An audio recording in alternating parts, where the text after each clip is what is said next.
Welcome back to Mechanic Garage. This is the follow-up video to this one last week and the reasons why I bought it. As I said in the previous one, I've got two. There's my other one. This one is 120L5, this one 120L, which is now also a 5, just had the 5-speed box change. This one is the usual. This one is not. Now, that's a Rover K Series 1.8 16 valve. There's a few tweaks I need to make to it. It's approximately 140 brake horsepower. Makes this thing particularly quick. Currently doing 0 to 60 with a slip-in clutch in just over 6 seconds. So by the time I sort the clutch, put a stronger friction plate in from, a stronger pressure plate in from a Felicia 1600, this should be sub 6 seconds sleeper, because I've left it looking as much as possible completely standard. You search Hubnut, there's before and after videos. Hubnut Skoda. There's before and after videos. He test drove it before the conversion and afterwards. This one's done, I think, about 17,000 miles now, whereas this one has done 130 or thereabouts. I pulled this out of the garage today, give it a quick rinse off. It's been in there a few months. Battery's flat, the tyre had gone flat, the usual stuff. However, yeah, the battery charger on for it. They do have very different rear ends. The reason I bought this one was because at some point in its life it's had a 130 rear end put in, and that's still standard 120 swing axle. So what I'll do, I'll show you underneath what our differences are, and I'll show you the reasons why this is better. So swap this over onto this, then that car goes back to standard. This car gets the improved, stronger rear end. I'll show you what I mean. I'll look underneath them now. Right, this is the underside of the green one. Slightly different to what you'd normally see. However, rear suspension is fixed.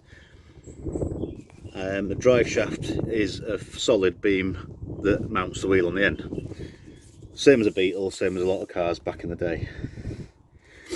It allows it to pivot through a pivot on the gearbox up and down, and your wheel will go up and down inside the arch. I shall show you that by jacking it up. I'll show you what I mean. Right, this is underneath the 120, which is a conventional setup with the original engine in and what you'd normally see. However, it has semi-trailing arm suspension fitted from a 130, so proper drive shafts. The suspension arms fixed by mounting arms rather than the drive shaft being fixed. So these give a better handling and more predictable back end. So again, I shall jack this one up and I'll show you the differences. Right, this one, with having a lot more power, is a lot more fun to drive. But then when you go into corners and you're handling, potentially your wheels can do that. If you notice that that's at full drop, it shows how far it can go up and down, and on the way back up it tucks inside the arch the same, the opposite way. Whereas the 130s, they go up and down. So that shows the difference on how much it can drop down. And of course then the handling can be a bit, not unpredictable, but you can get a bit of a tuck under, and the wheel wants to go underneath and you end up on the side, rolling on the sidewall. So the 130 version is a lot better for keeping you on the road.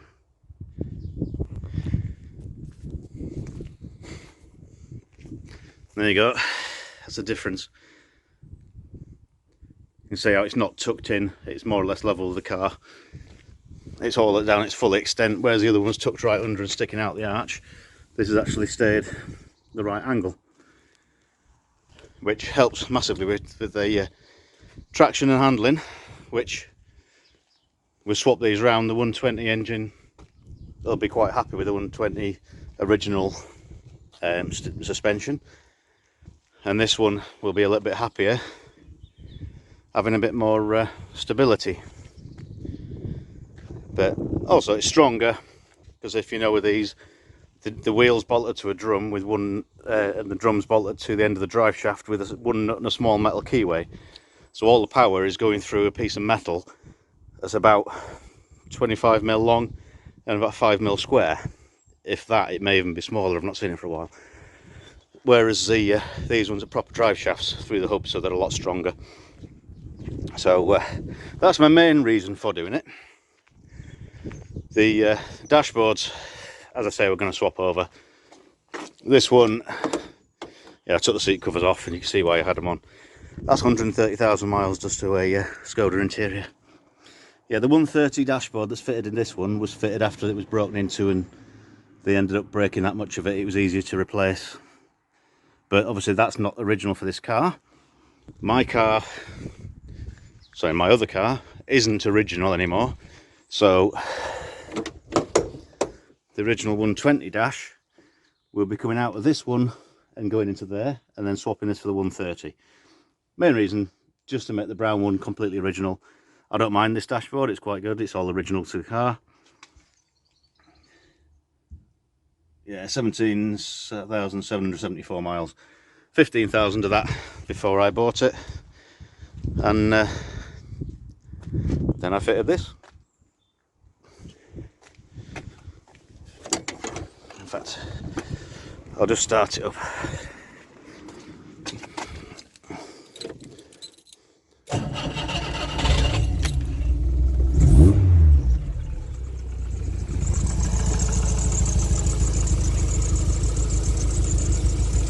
Yeah, she's a little bit more grunt than the original engine.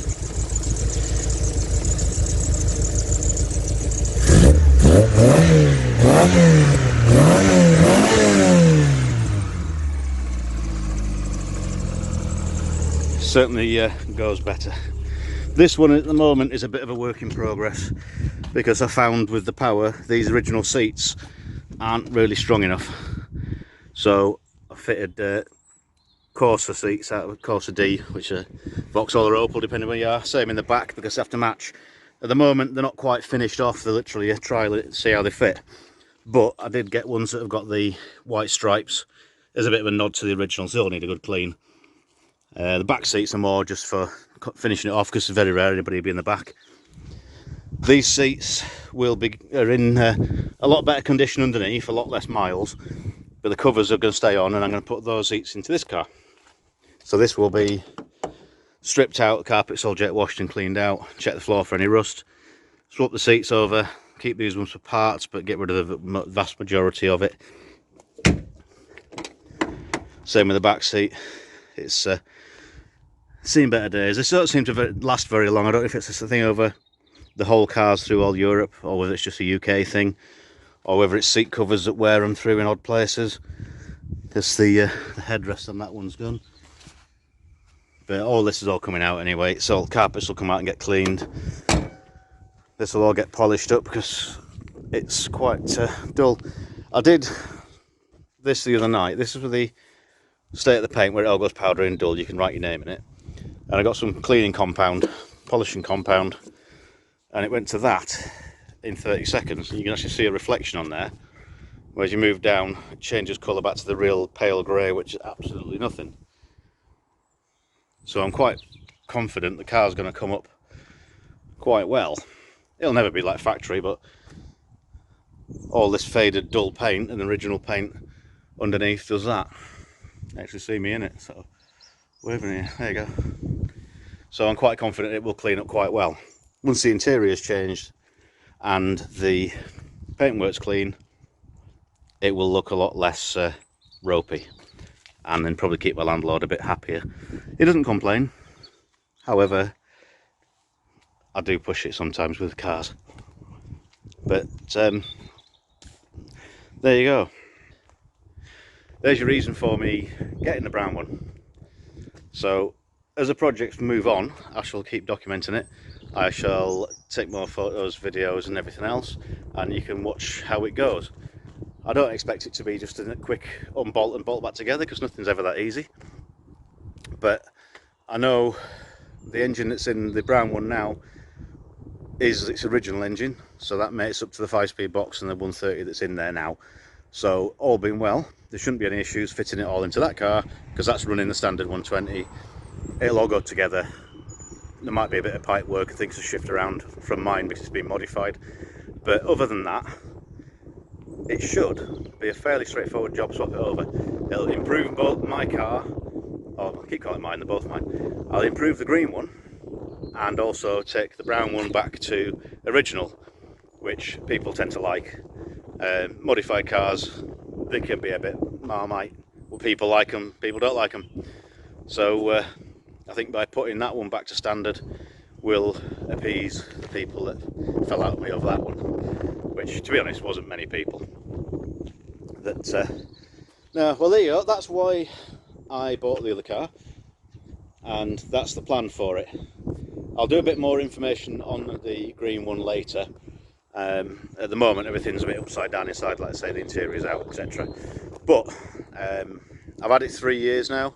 I ran it standard with a 120 engine in for a year, and then converted it and then ran it another year as a K series, had no issues with it whatsoever, and then decided when I saw this one up for sale I could improve it further and make myself even more work, because obviously I've not got enough to do. So right, thank you very much for watching, and there'll be another video up soon, probably today or tomorrow, as the Skoda Fabia's just gone. So if you haven't watched those, that's another one that was left for years parked up, assumed scrap, and it's just gone off to its new home. Happy as Larry with it. I don't know who Larry is, but apparently he's happy. And this is the next one. So thank you very much for watching. Subscribe. So I've had quite an influx of people join since I bought the brown one, so I think I've bought the right car for a change. Thank you very much. See you again.